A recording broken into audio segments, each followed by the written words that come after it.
Okay, so student, now first of all I'm going to discuss about Raja Ram Mohan Roy in this video.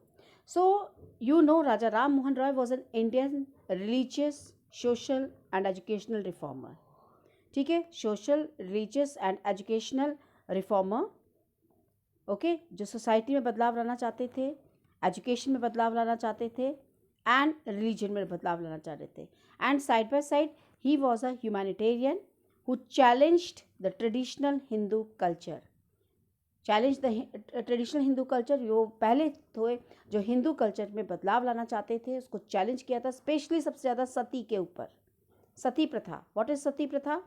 जहाँ पे एक window को उसके husband के pier पे जलने के लिए ज़बरदस्ती डाल दिया जाता था. जब उसके हस्बैंड की डेड बॉडी को जलाया जाता था तो उसमें उसको भी पुश किया जाता था जिससे कि उसकी भी डेथ हो जाए. एंड उसको पायस लेडी समझा जाता था, उसकी पूजा की जाती थी बाद में, जो ऐसा काम करती थी ladies. And it indicated the lines of progress for the Indian society under British rule. And he is called the maker of the modern India. ठीक है, and also the father of the modern India, Raja Ram Mohan Roy. Is it clear? He also brought a change in Bengal specially, and that is why he is called the father of the Bengal Renaissance. And side by side along with Dwarkanath Tagore, ठीक है, द्वारका नाथ टैगोर के साथ और दूसरे prominent Bengalis जो थे, जो early century के थे, इन्होंने ब्रह्म समाज भी खोजा, ब्रह्म समाज भी बनाया. Brahmo Samaj is an organisation in 1828.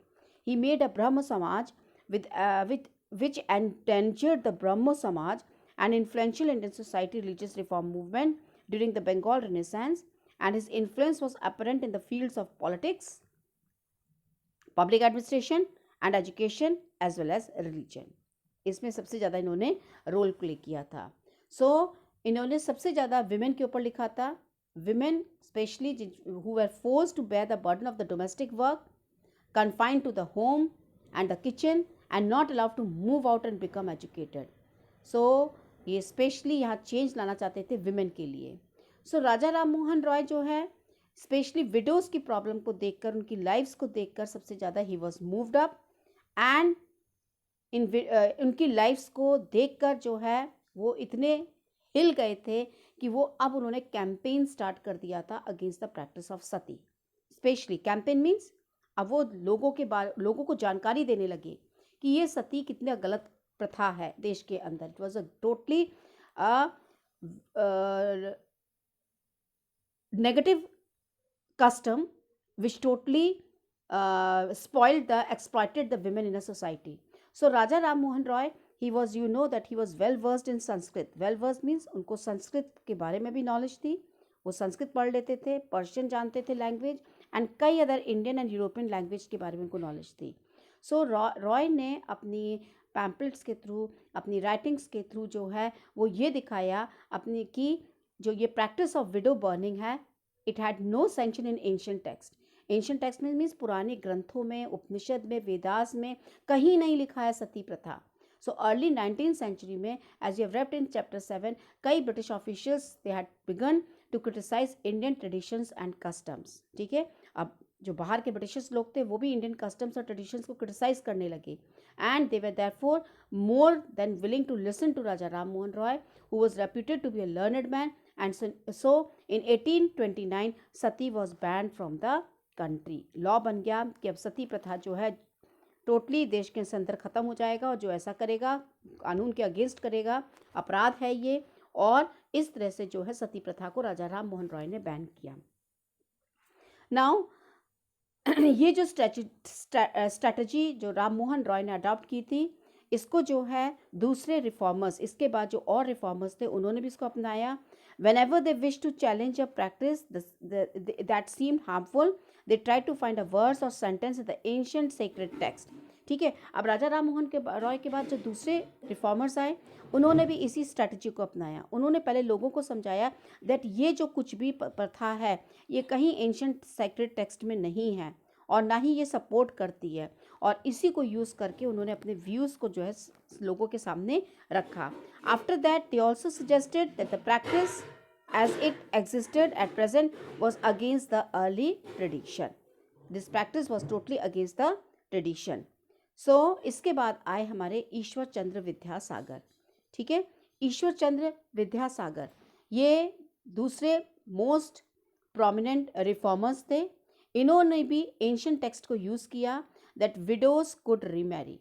राजा राम मोहन रॉय ने सती प्रथा खत्म किया एंड ईश्वर चंद्र विद्यासागर उन्होंने भी विडोज के लिए खड़े हुए और उन्होंने कहा, पहले ज़माने में विडोज जो आपने देखा होगा, बाल विवाह जो होता था, इसके काफ़ी आपने सीरियल्स भी देखे होंगे कि बाल विवाह होता था और अगर वो विडो हो जाती थी लेडी, उनकी शादी नहीं हो सकती थी, तो जल्दी शादी हो जाती थी 11-12 साल में, और अगर वो 17-18 की विडो हो जाती थी तो बहुत यंग एज में हो जाती थी, उसको शादी नहीं कर सकते थे। तो विद्यासागर ने एंशिएंट टेक्स्ट में ये भी दिखाया कि विडोज कुड रीमैरी एंड उनके सजेशंस को ब्रिटिश ऑफिशियल्स ने अडॉप्ट भी किया।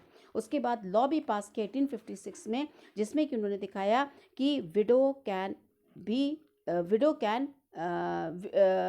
remarry now, and those who were against the remarriage of widows, they opposed Vidyasagar and even boycotted him. So Ishwar Chand Vidyasagar was an Indian, again Bengali polymath and a key figure of the Bengal Renaissance. Renaissance means the one who brings the change in a society, that is called a Renaissance. So Vidyasagar, he was a philosopher, academic, intelligent, जिनकी काफ़ी जो है educated थे, educator, writer, translator, printer, publisher, entrepreneur, reformer and philanthropist. देखिए कितना well versed person थे and his efforts to simplify the modernise Bengali prose were significant. He also rationalised and simplified the Bengali alphabets, ठीक है। This is not so much important for you people, only you read that he was a well versed person. So he suggested that widow could remarry and इनको British officials ने उनके suggestion को adopt किया। 1856 में उन्होंने law पास किया कि 1829 में आपका सती सिस्टम ख़त्म किया, 1856 में अब इन्होंने लॉ पास किया जिसमें कि विडो रीमैरी कर सकती है 1856 में। अब क्या हुआ, इनके अगेंस्ट लोग खड़े हो गए, ऐसे कैसे हो सकता है।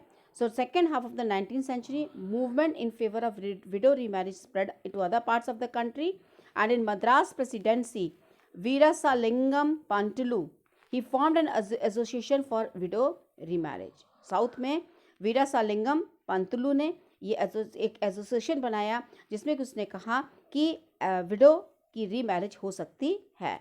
उसके बाद क्या हुआ, girls began to go to school. So second half of the 19th century, ठीक है। उसके बाद आप देखोगे कि इससे क्या हुआ, जितने भी रिफॉर्मर्स थे उनको लगा कि अब इसको हटाने के लिए विडो की रीमैरिज होना, गर्ल्स को पढ़ाना बहुत ज़रूरी है, लेडीज़ को पढ़ाना बहुत ज़रूरी है। सो उनको जितने भी रिफॉर्मर्स थे उनको लगा कि it was necessary to educate women in order to improve their conditions. So Vidyasagar ने क्या किया, he set up schools for the girls in Calcutta. You can look over here. Vidyasagar ने सबसे पहले गर्ल्स का स्कूल सेटअप किया कलकत्ता में कि औरतों को पढ़ाना, लड़कियों को पढ़ाना बहुत ज़रूरी है, तभी ये सब यहाँ से ख़त्म होगा। And Veerasalingam, he established a girls' school at Dhawaleswaram and Rajamundri. वहाँ पे गर्ल्स के स्कूल खोले। Problems faced by the girls to go to school. अब जो है जब ये स्कूल खोले गए तो जो है गर्ल्स को बहुत प्रॉब्लम हुई in the mid 19th century. Many people were afraid of them. Why, इनको फियर लगा कि स्कूल्स जो है वो गर्ल्स को उनको घर से दूर कर देगा एंड वो घर का काम जो है डोमेस्टिक वर्क नहीं सीख पाएंगी, ये थिंकिंग थी।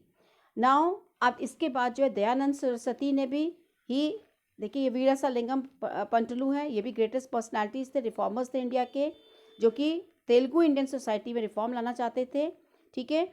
और एक डायनामिक एनर्जी थी उनके अंदर, ग्रेट करेज था, वो अनट्रुथ और जो है cause of progress with vigour, उसके लिए उन्होंने फ़ाइट की। एजुकेशन, विमेन की एजुकेशन के लिए फ़ाइट किया, विडो की रिमैरिज के लिए फ़ाइट किया एंड उन्होंने जो है एक मंथली जर्नल स्टार्ट किया। Monthly journal means magazine start की, जिसमें कि उन्होंने क्रिटिसाइज़ किया जो डिफरेंट सोसाइटी में ये सोशल सिस्टम चल रहे थे।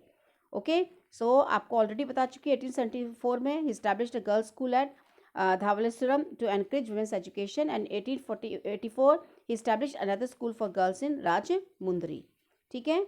अब इसके बाद जो है देखिए ये सब आपके हैं पंडिता रामाबाई, पंडिता रमाबाई जो है वो भी इंडियन जो है उनके लिए फाइट की थी, विमेन के लिए, पंडिता रमाबाई, ठीक है। और साथ ही साथ जो है पंडिता रमाबाई ने जो है she was a great scholar in Sanskrit. You go to page number 113। So अब यहाँ पे उन्होंने संस्कृत में लिखा और उनको लगा Hinduism was oppressive towards women and so she wrote a book about the miserable lives of upper caste Hindu women, ठीक है। पंडिता रमाबाई ने जो अपर कास्ट हिंदू विमेन थी उसके बारे में लिखा, ठीक है, कि उनकी कंडीशन क्या थी। इसके लिए उन्होंने विडो होम भी बनाया पुणे में, जिसमें कि वो विडोज़ को शेल्टर देती थी जिनको बैडली ट्रीट किया जाता था हस्बैंड की डेथ के बाद बाय द हस्बैंड्स रिलेटिव्स। सो ही में यहाँ पे क्या करते थे, विमेन को ट्रेंड किया जाता था जिससे कि वो अपने को इकोनॉमिकली सपोर्ट कर सके। So this was done by Tarabai. उसके बाद आप देखोगे कि Begum Rokeya Sakhawat Hossain, Begum Rokeya Sakhawat Hossain, she fought for the Muslim women in a society, ठीक है, मुस्लिम फेमिनिस्ट थी, ठीक है। और वो स्पेशली जो बेगम रुकैया जो है स्टोरीज़ के थ्रू, नॉवेल्स के थ्रू वो लिखती थी और डिमांड करती थी कि विमेन की कंडीशंस को इम्प्रूव करने के लिए। तो specially Muslim women's like the Begum of Bhopal, she was a Begum of Bhopal, it's on page number 112 the last paragraph. इन्होंने जो है एक प्राइमरी स्कूल्स गर्ल्स के लिए खोला at Aligarh. Another remarkable women जो है इन्होंने मुस्लिम गर्ल्स के लिए पटना एंड कलकत्ता में खोला। And she was the fearless critic of the conservative ideas, जो छोटी सोच होती थी लोगों की विमेन के बारे में, उसके अगेंस्ट वो खड़ी हुई। आर्ग्यू किया रिलीजियस लीडर्स से हर फेद के लिए accorded as inferior place for women. In this way 1880 में Indian women began to enter now universities. आप 1818 में विमेन यूनिवर्सिटीज़ जानेंगे तो उनको तो 4th 5th के बाद हटा दिया जाता था गर्ल्स को। कुछ लोगों को अब ट्रेनिंग दी गई डॉक्टर्स की, कुछ टीचर्स बनी, कई विमेन जो है लिखना शुरू कर दिया, उन्होंने अपने व्यूज़ प्लेस किए, विमेन की कंडीशन सोसाइटी में बताई। ताराबाई शिंदे जो है वो भी एक एजुकेटेड विमेन थी। ताराबाई शिंदे मैं ऑलरेडी बता चुकी हूँ, educated she established a home at Pune, और उन्होंने एक बुक पब्लिश की जिसका नाम था स्त्री पुरुष तुलना। उस बुक में विमेन के कंपैरिजन किया था विद मेन, क्रिटिसाइज किया था सोशल डिफरेंसेस जो मेन और विमेन में क्रिएटेड थे। Okay, this much for today.